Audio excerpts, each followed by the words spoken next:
Trump beat him. Trump wanted a rematch. So it's like Trump's logic just shifts from day to day. He said he won the debate. He demanded a rematch.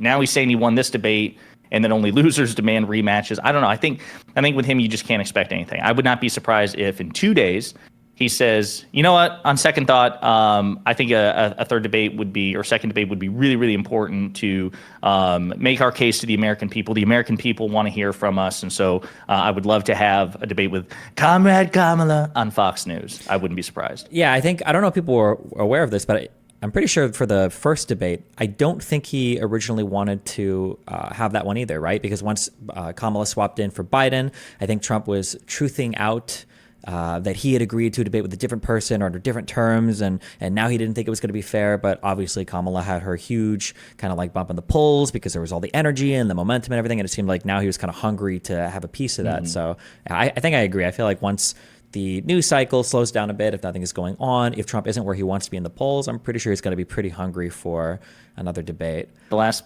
story I saw, and I actually saw it this morning, is President Biden appointed Supreme Court Justice Ketanji Brown Jackson as his one Supreme Court appointee. And they asked her about the Trump immunity decision and the idea that in her dissent, she called it a 5-alarm fire. And I know this is something that you're passionate about, something I'm passionate about. And she talks about it a bit in this interview, that it's a high stakes decision. She believes it was a disastrous decision. And so I just think it's interesting that Supreme Court justices are not only willing to write about it in dissents, but they're willing to go on the record in front of a camera to a major news network and say, yeah, shit's fucked. In one of your dissenting opinions, this is on the presidential immunity case, a major decision by the court. You characterized the majority's opinion as a 5-alarm fire. That is pretty dire language. Why did you specifically use those words? I wanted to highlight some of the consequences that I foresaw as a result of this particular decision. This was a significant case. I think everybody recognized that, and I thought it was important to make clear to the American people, at least my view of what the potential consequences were. Yeah, that was a horrible decision. On Supreme Court decisions, I want to address something that came up in a debate with us, okay? First of all, it's a general rule of thumb, okay? Advice to you and to anybody listening. If you're ever going to debate a conservative on anything, you have to know all of the facts about whatever you're talking about. Do not ever take anything they say for granted, okay? Because sometimes in the premise, they will sneak in so much untrue information. This is not about a Supreme Court decision per se, but I think, were you and I arguing, and somebody, or maybe it was me and Pisco, have you ever heard it brought up before that Biden had suggested barring presidents from making nominations when they're in their election season? You've heard that before, right? Mm-hmm. So I decided, but in reality, somebody emailed me a bunch of information about this. Somebody emailed me a bunch of information about this, about what Biden had said and what he was actually calling for. And it was very interesting. So there were a couple things that I brought up in the past. Is that one, I think Biden was head of the Senate Judiciary Committee, so it kind of made sense for him to have an opinion on this. Two, there were no vacant seats at the time, so it's not like they were saying, we need to do this right now. Three, this is an idea that he floated, meaning he didn't have like the party support to come out and take a vote on this and force it to happen. But well, can I just say on that subject, this is so important. It goes to your first point. The fact that he was the Senate Judiciary Chairman, Biden could have said, as the Senate Judiciary Chairman, if there is a vacancy under President Bush in his last year in office, we will not hold a hearing. He could have thrown that big energy around. He could have done that and said, I'm the guy who actually makes this decision. I'm telling you this is the way it's going to be. He didn't even go that far, Stephen. So to me, that totally kneecaps their point. They would have more of a point if Biden used his power to make a hard commitment the way that Mitch McConnell and the Republicans did, that we're going to do X, Y, and Z. But he didn't. He said, maybe this is a good idea. I'm sorry. Go That's ahead. true. And I'll give you the second kneecap. And I hate myself that I didn't immediately understand this when I read it.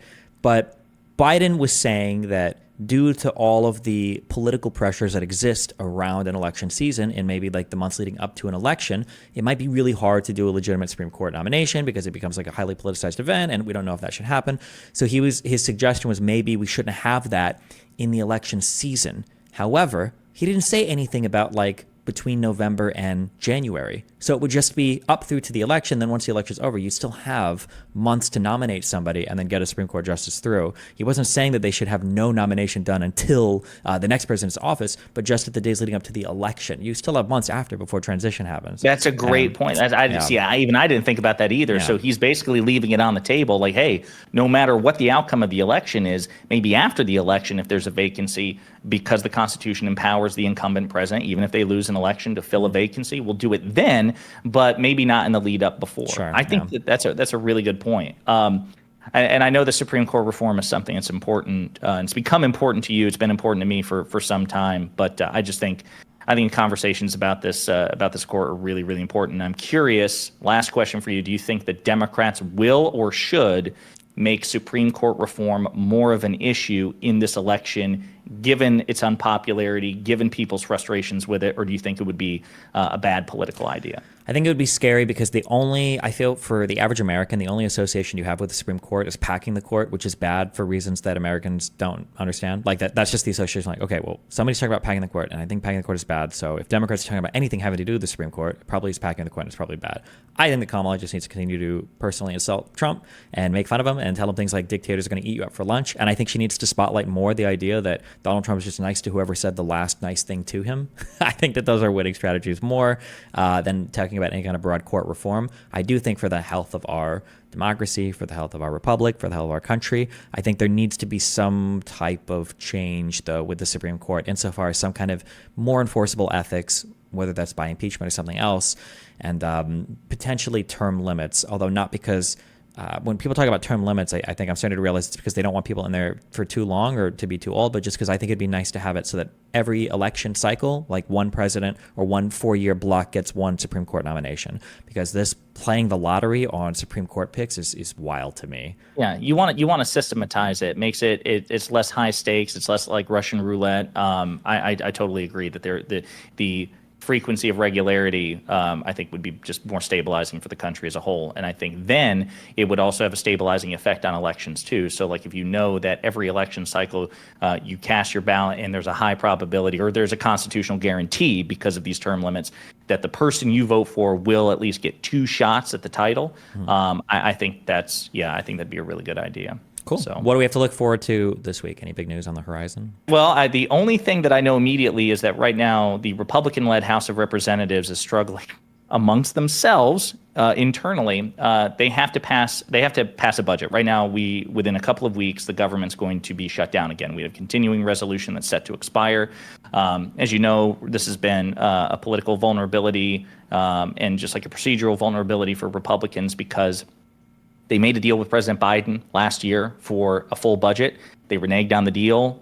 They lost a speaker as a result of the shenaniganry back and forth. For the first time in all of U.S. history, just to be clear, the majority party has lost their majority speaker, their speaker position in the House. It's never happened in U.S. history before. Yeah. No, 100%. They kicked out their own guy. It was an historic. Kevin McCarthy said he wanted to be an historic speaker, and he was. God damn it, he nailed it. Check. But this is still the problem because there are some moderate Republicans who recognize we got to keep the lights on, and if we don't, historically speaking, Republicans have been punished electorally. It's the one time that the American electorate is sane.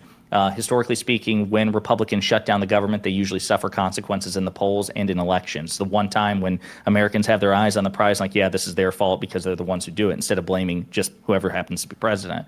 However, you have the far right flank in the House of Representatives who are like, no, Democrats better give us every goddamn thing we ask for. Otherwise, we're going to shut the whole thing down. Trump is calling for that as well. And so Mike Johnson is kind of screwed. He's in a rock and a hard place because he just doesn't have the numbers to do that. He will eventually have to turn to Democrats to keep the government funded, in which case, as far as I'm concerned, Democrats should break it off in him by demanding concession after concession after concession to help him clean up his mess. But that's still ongoing, and there's a lot of tension right now in the House Republican Party. So we may have a government shutdown right before an election. All right. Well, exciting things to keep track of. We'll check in with you next week. Thanks for joining me. Yeah, I appreciate it, man. What's up, Pisco? What do you got for us today? There was a bombshell indictment dropped by the Justice Department alleging a Russian propaganda campaign that was specifically using well-known creators in the YouTube political space and on online social media influencers to spread certain Russian talking points and to fund specifically the creation of videos or content related to pro-Russian narratives, or at least destabilizing narratives